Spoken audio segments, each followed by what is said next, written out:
तृणमूल कांग्रेस के प्रतिनिधिमंडल ने एसआईआर और वोटिंग चोरी यानी वोटर चोरी और वोटर लिस्ट में गड़बड़ी के मुद्दे पर यानी एसआईआर की पूरी प्रक्रिया पर सवाल उठाते हुए निर्वाचन आयोग से 2 घंटे से ज्यादा मुलाकात की, बात की और उन्होंने निर्वाचन आयोग के बाहर मीडिया को संबोधित करते हुए आयोग को ललकारा और उन्होंने कहा कि अगर आयोग की हिम्मत है तो आयोग हमारी मीटिंग के वीडियो क्लिप्स, वीडियो फुटेज सार्वजनिक करे और बताए हमने किस तरह से अपने मुद्दे रखे हैं। और ये भी कहा, अभिषेक बनर्जी जो तृणमूल कांग्रेस के महासचिव हैं, सांसद हैं, उनका ये भी कहना था कि हमने आयोग को यहाँ तक कहा कि हम आपकी बात सुनने नहीं आए हैं, आप जिस तरह से ऊंची आवाज़ में बात कर रहे हैं, उंगली उठाकर बात करें, कृपया उंगली नीचे करें, क्योंकि आप मनोनीत अधिकारी हैं, हम निर्वाचित प्रतिनिधि हैं और हमारी बातें आपको सुनने पड़ेंगी। हम यहाँ अपनी बात सुनाने आए हैं, आपकी बात सुनने नहीं आए हैं। उन्होंने ये भी कहा कि वोट चोरी कौन कर रहा है ये सब जानते हैं, यहाँ तक कि गूगल को भी पता है, अगर आप सर्च करेंगे तो बता देगा कि वोट चोरी कैसे हो रही है। उन्होंने ये भी बताया कि वोट चोरी पर उनके जो आरोप हैं, उन्होंने कहा कि हमने सबूतों के साथ आयोग को अपनी ये चीज़ें बताई हैं, आयोग ने लेकिन हमारे किसी भी सवाल का संतोषजनक जवाब नहीं दिया है। हमने सबसे बड़ा सवाल ये उठाया कि जो सॉफ्टवेयर है उस सॉफ्टवेयर में ERO यानी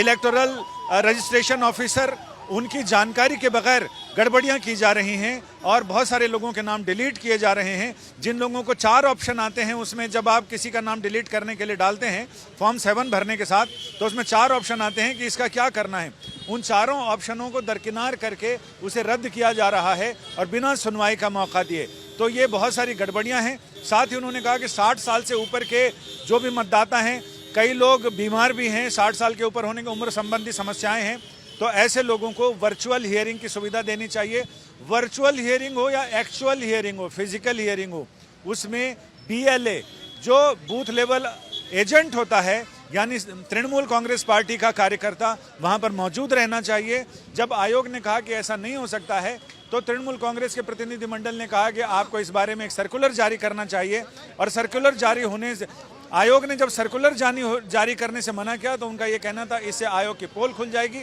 क्योंकि सर्कुलर जारी होते उस सर्कुलर को चैलेंज कर दिया जाएगा। और इन तमाम बड़े सवाल उठाते हुए इनका ये कहना था कि किसी अन्य जगह से रिमोट से आयोग संचालित हो रहा है और कहीं और से इंस्ट्रक्शन आ रहे हैं, डिक्टेशन आ रहे हैं, जिसको फॉलो किया जा रहा है। इन तमाम आरोपों के साथ तृणमूल कांग्रेस के प्रतिनिधि मंडल का ये कहना था, 10 नेता मिलने गए थे, 10 में से अधिकतर सांसद हैं और उनका ये कहना था कि आयोग ने किसी भी सवाल का संतोषजनक जवाब नहीं दिया है, उन्होंने कंक्रीट कोई जवाब नहीं दिया है और हमारी लड़ाई अब सड़कों पर है। हमारी तरफ से जनता हमारी लड़ाई लड़ेगी, बाकी सरकार अपने तमाम महकमों का इस्तेमाल कर ले, इनकम टैक्स का, निर्वाचन आयोग का, अर्धसैनिक बलों का, लेकिन सबसे ऊपर जनता हमारे साथ है और जनता ही को इस लड़ाई को जीतना है। कैमरामैन कृपाल सिंह के साथ संजय शर्मा, दिल्ली आज तक।